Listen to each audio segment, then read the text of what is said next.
Benny dosa. Okay, so dosa అనమాట, బెన్నీ దోశ. మరి దీనికి కావాల్సిన పదార్థాలు తీసుకొచ్చేస్తారా? ఇంగ్రీడియంట్స్ తెచ్చేస్తారు. ఓకే ఓకే అమూల్య, ఇంగ్రీడియంట్స్ తెచ్చేసాను. ఓకే, సో ఫస్ట్ మీరు బెన్నీ దోశ అన్న. ఎస్. సో బెన్నీ దోశ అంటే ఏంటి పల్లవి? సో బెన్నీ అంటే బటర్ అన్నమాట. సో ఇది కర్ణాటక రెసిపీ. సో కన్నడలో మనం బెన్నీ అంటే అది బటర్ అని అంటాం. సో ఇది బటర్ దోశ, మన తెలంగాణలో, మన తెలుగులో ఆర్ ఇంగ్లీష్లో చెప్పాలంటే butter dosa. Okay, so butter దోశతో యమ్మీగా మనం ఇమ్యూనిటీని బూస్ట్ చేసుకోబోతున్నాం. ఎస్, అవును. సో నార్మల్గా మనం ఏంటి అంటే దోశకి మినపప్పు అండ్ అలాగే బియ్యం అలా యూస్ చేస్తాం. సో ఈ దోశలో వెరైటీ ఏంటి అంటే వాళ్ళు పిండి యూస్ చేస్తారు, మోస్ట్లీ వాళ్ళు బియ్యం పిండి యూస్ చేస్తారు.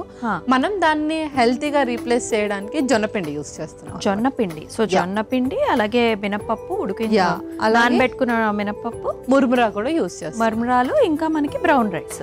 Brown rice. ఓకే, ఇంకా మనకు షుగర్ కూడా తెచ్చుకున్నాము. షుగర్ కూడా. సో ఈ దోశ నార్మల్గా మన దోశకి ఈ దోశకి కొంచెం తేడా ఏంటంటే టేస్ట్ కొంచెం స్వీట్నెస్ వస్తుంది. అండ్ అలాగే మురుమురా కూడా యాడ్ చేస్తాం కాబట్టి క్రిస్పీనెస్ అనేది వస్తుంది. అండ్ అలాగే ఇందులో మనం పిండి కూడా యాడ్ చేస్తున్నాం. సో ఆ దోశకి ఈ దోశకి కొంచెం డిఫరెన్స్ ఏంటంటే ఎక్స్ట్రా ఇంగ్రీడియంట్స్ ఇందులో ఉన్నాయి. ఓకే, సో సాఫ్ట్ గా కూడా ఉండబోతుంది. మరి స్టార్ట్ చేద్దామా? స్టార్ట్ చేసేద్దాం. ముందుగా ఇవి ఏదైతే నానబెట్టామో ఇవన్నీ మనం మిక్సీ పట్టేసుకుందాం. అలాగే.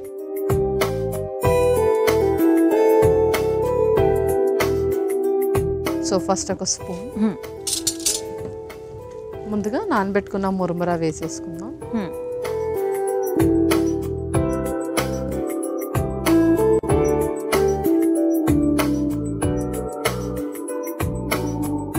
అలాగే బ్రౌన్ రైస్ కూడా.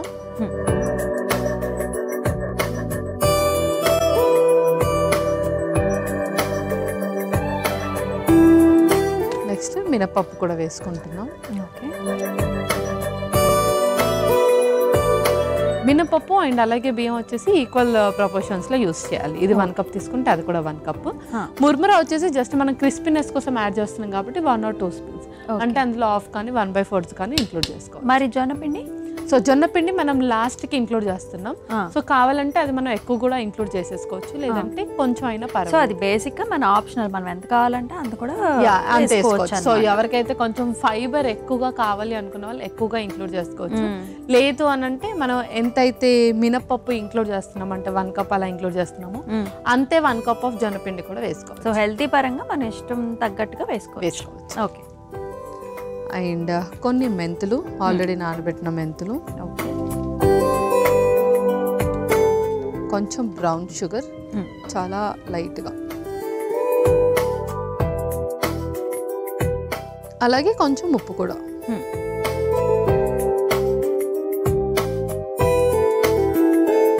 ఇందులో లైట్గా వాటర్ వేసేసుకొని మిక్సీ పట్టేసుకుందాం. అలాగే.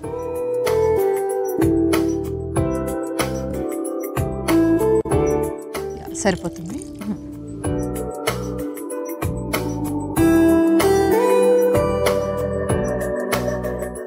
మిక్సీ పట్టేసుకుందాం. ఓకే.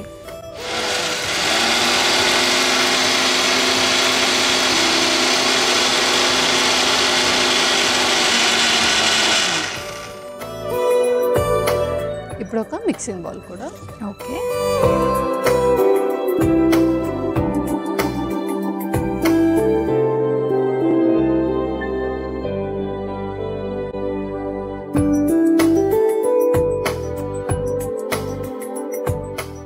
ఇప్పుడు ఇందులో మనము కొంచెం జొన్నపిండి ఇంక్లూడ్ చేసుకోవాలి.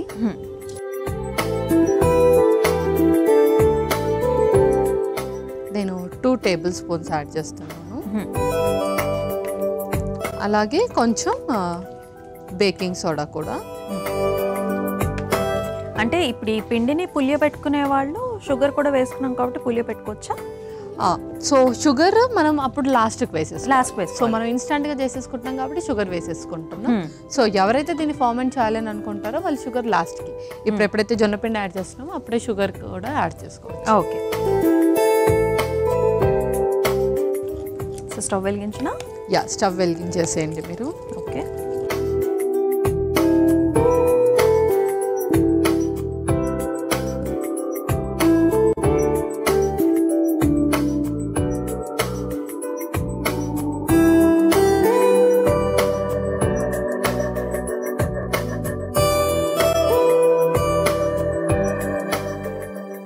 సో తవా కూడా వేడెక్కిపోయింది పల్లవి. యా, ఇప్పుడు మనం దోశ వేసేసుకుందాం. ఓకే.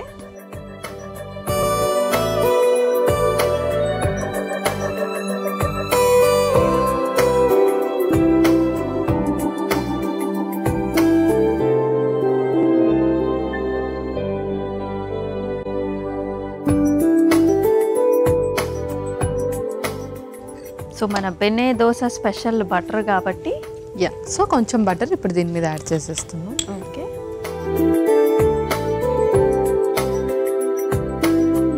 సో పల్లవి మన దోశ అయితే రెడీ అయిపోయింది కదా. ఇంకా దోశ రెడీ అయిపోయింది, మనం ఇంకా సర్వ్ చేసేసుకుందాం. Okay.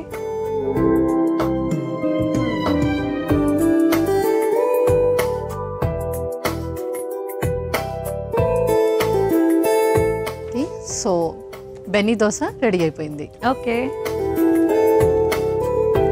Tasty tasty benne dosa అయితే రెడీ అయిపోయిందండి. మరి దీనికి కావాల్సిన పదార్థాలు అలాగే తయారీ విధానం మరొకసారి మీకోసం. బెన్నె దోశకి కావాల్సిన పదార్థాలు: వెన్న, నానబెట్టుకున్న మరమరాలు, నానబెట్టుకున్న బ్రౌన్ రైస్, నానబెట్టుకున్న మినపప్పు, నానబెట్టుకున్న మెంతులు, బ్రౌన్ షుగర్, ఉప్పు, వంట సోడా, జొన్నపిండి.